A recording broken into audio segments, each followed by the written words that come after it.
Good. Hey everybody, what's up? This is Desperado Dan here, and I'm here with Mama Undertaker, and we're about to sit down and talk about some cosplay and some other fun stuff. So let's get right to it. So why don't you give our fans a little something about yourself, Mama Undertaker? Hi, I'm Mama Undertaker. I run a cosplay page on Facebook called Mama Undertaker Cosplay. I also run a couple other smaller groups such as Cosplay Against Bullying, and I'm also the Vice President of the NECC, New England Cosplay Community. You can find us on all of us on Facebook, anywhere, anytime. Feel free to contact us whenever you need to. So let's get right to it then. Cosplay. What is cosplay? Cosplay is literally the art of dressing up as a character from a show, TV show, story, etc., and just having fun about it. So, you know, we've worked together in the past. We've done things together in the past, obviously. You know, we've done Soul and we've done Spirit from Soul Eater and stuff. In your experience, what is the biggest thing that you can tell someone who's never cosplayed before? What can they do to really just start it? What should they do? Should they like jump into something that's really like complicated, or should they try to start small and work their way up? Start small. Definitely start small. If you go too big too fast, you're going to ruin the experience for yourself, and you're not going to have fun in the least bit. Start small, work your way up. If you prefer like a character such as, I don't know, anything from Final Fantasy, tone it down, do a character that has less details in it, and then work your way up to the character you really want to do. But always make sure you like the character first. My usual recommendation is, if you're on a starting level, start with like Death Note or even something school related where the clothes tend to be very casual. Then work your way up to the levels until you reach the level of Final Fantasy characters, which is, if you can pull them off, you're usually pretty dang good. Excellent. Now I understand you're also getting prepared for AAC, Yep. which is in October, which everybody knows. Mm-hmm. You want to give us a little insight on what you're working on and what you're getting ready for? What I'm getting ready for, what I'm working on. Right now, I'm working on a character. Her name is Impa from Hyrule Warriors from Legend of Zelda. I've actually been working on her sword recently.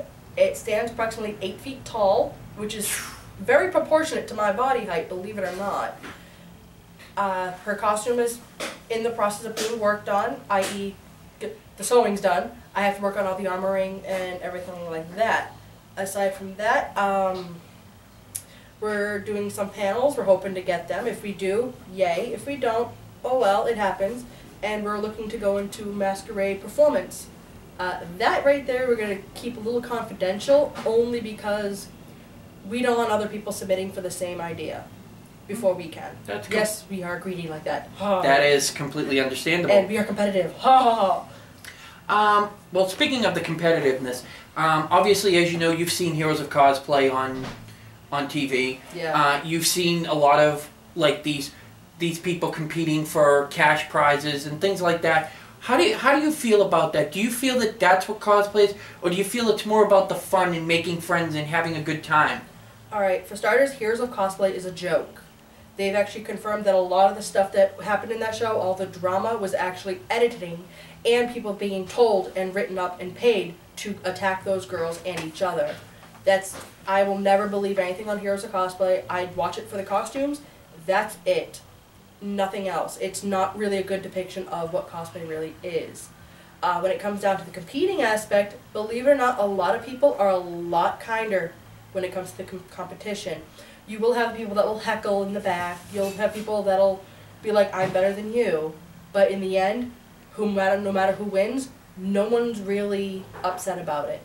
No one really gets irritated. No one attacks each other for it.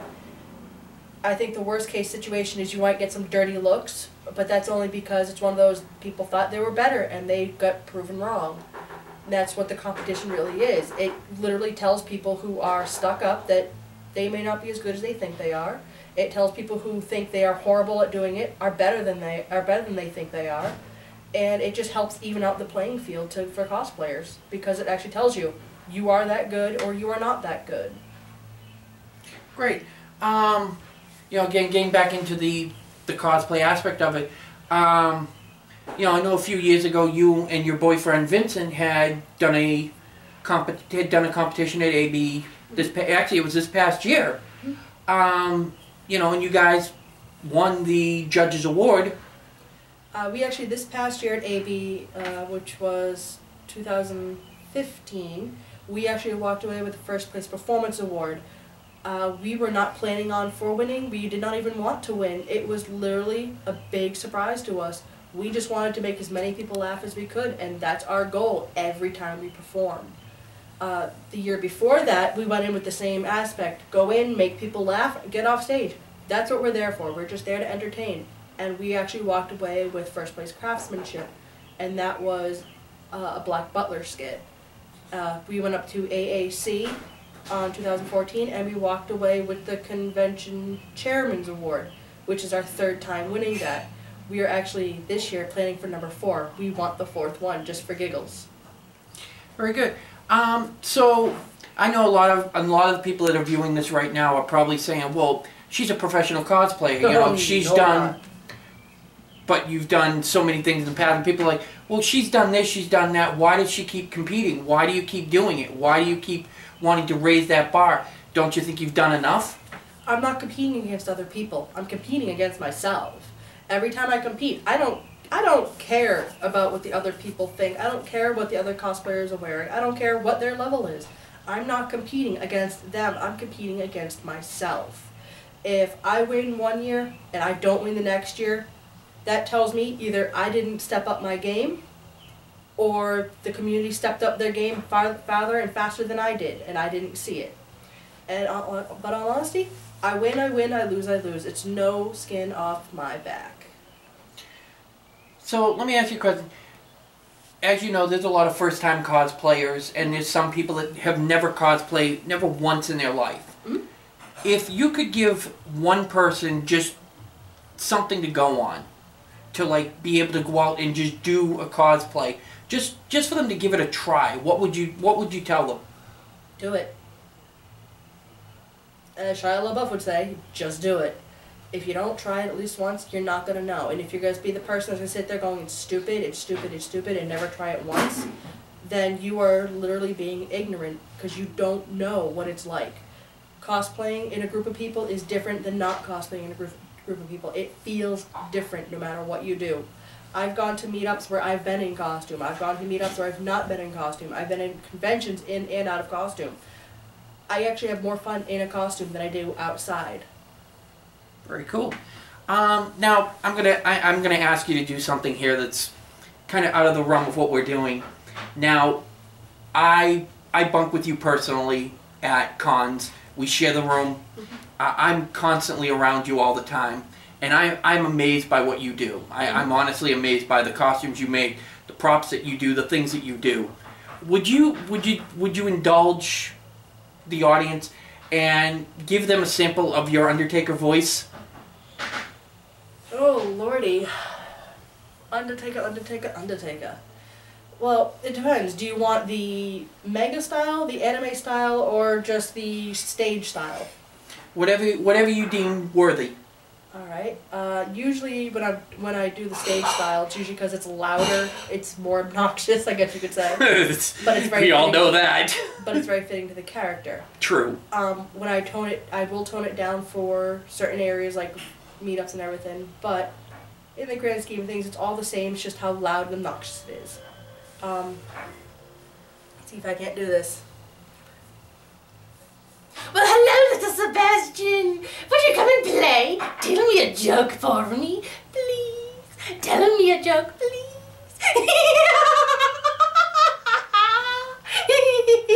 Tell me a joke. And that, ladies and gentlemen, is even creepy when it's not in cosplay. So, I noticed you brought a bunch of little props and some other stuff here with it. Mm-hmm. You mind telling us what some of this stuff is? Alright, this little guy here, his name is Frederick. He is my pretty much accidental prop for Undertaker. I bought him for $1 at the at Savers, no less. And believe it or not, he actually became the biggest hit for that costume that I've carried him around ever since. People are more excited to see him than they are excited to see me, which is great. This guy here was a convention piece I put together about 20 minutes before a photo shoot. So that's kind of why it's kind of looking. It's actually a gun from the video game Hoi Hoi San, the bug killer. It literally, I made this out of a piece of foam board and a Girl Scout cookie box. Yes, ladies and gentlemen, anything can be a prop when it comes to cosplay. Yep. Nothing is safe from a prop maker. Nothing. So, that's that. I also have this little guy here, and this lovely little guy here. These are actually wooden burn notebooks that I've recently started creating. Mostly commission pieces. If anyone's interested, feel free to find us at Crow's Bane Creation on Facebook. We are actually right now in the process of building up the shop on Etsy. We haven't had anything put up yet, so don't bother looking. We're hoping to have it done by the end of the month. But that's what these guys are, and they're literally just little simple little things that just you put notebook paper in. It's cute. So, and I got this lovely thing over here. This is the work in progress cosplay of something I'm working on right now. Some of you are probably like, that looks familiar. Some of you are going to be like, I don't get it. This is actually the starting point of Impa from Hyrule Warriors. I just have to really work on the armoring right now, and she will be relatively done. I have the wig, I have the shoes, all this, and I just have details and armoring, and it's done. Very cool. Now, again, you said you work some cons. You do. You also do panels and stuff at cons, which I've been to a few of your panels, and I have to admit, you and your boyfriend, you are very creative when it comes to doing your panels. You're very creative when it comes to doing your cosplay stuff. So I also understand that you guys are also working with some friends on a con as well. Yes, we are working on a convention in November, the 21st, 22nd, I believe. It's a Saturday and Sunday right before Thanksgiving. It's called AlterniCon. It's an alternative media convention. We are strictly everything. You name it, we do it. We don't limit down our guests to anything we have. We are going above and beyond. We're trying to bring in and do what all the conventions are refusing to do, i.e. be for everybody. You got conventions that are strictly anime only, you got conventions that are strictly comic book only, strictly video games only, or sci-fi only. We're actually taking all of those groups and we're going to mash them together and be like, hey, this is where fandoms meet. AlterniCon is where fandoms meet. Right now we are in the process of getting through all the information. We're looking for more panelists. We just opened up Masquerade and games. For games, we are actually going to have the 18+ dating game, the regular dating game, and we're actually bringing a new game into the convention and cosplay community called Cosplay War. It's going to be a crossover of the game of war that you play with cards and a lip sync battle. It's going to be a lot of fun. Or at least we're hoping it's going to be a lot of fun. Sounds interesting. So again, Mama Undertaker, this has been all great information that, I'm sure all of my followers, I hope, enjoyed what you were able to give them today. And I hope it helps also some cosplayers who haven't gotten out there to really cosplay or really show what they can do. Really help them to get out there and enjoy, cosplay. Now, the other thing is too, and I know that's coming up in August, I believe it is. I believe it's August 22nd, if I'm not mistaken. You want to elaborate on that to give people a little bit more information? That would be the cosplay picnic. That will be our 4th annual. I've lost count already. I think it's the 4th annual cosplay picnic. It's a massive, massive picnic. We're looking at about 600 goers this year. Wow. To the point where we actually have to now pull permits and everything to run. Wow, that's impressive. Yeah, we're pretty much being considered a one-day mini-con. We're actually working together with the Fox Project people who are also in charge of AlterniCon on that. So, I get to play both parts. Great. Dual roles. Devil's advocate. Yep. we are actually, right now, we just opened up applications for volunteers, for the judges' awards, and for the death match. It's just a couple of things that we notice people really like to do. There's not much else to talk about it right now. We just have applications open. We're planning on things. We still haven't had a program put up for it yet, but that's in the works. Hopefully, it all gets taken care of and done soon, so I can relax. Well, you know, all things considered, I think that, you know, it's just going to take time, and you know, and I think everything's going to work out the way we want, the way you guys have got it planned out. You know, I will tell you guys before we continue here, I will be at the cosplay picnic on the 22nd. I will be hopefully doing some video shooting. So if anyone's interested, please, you know, hit me up on Facebook.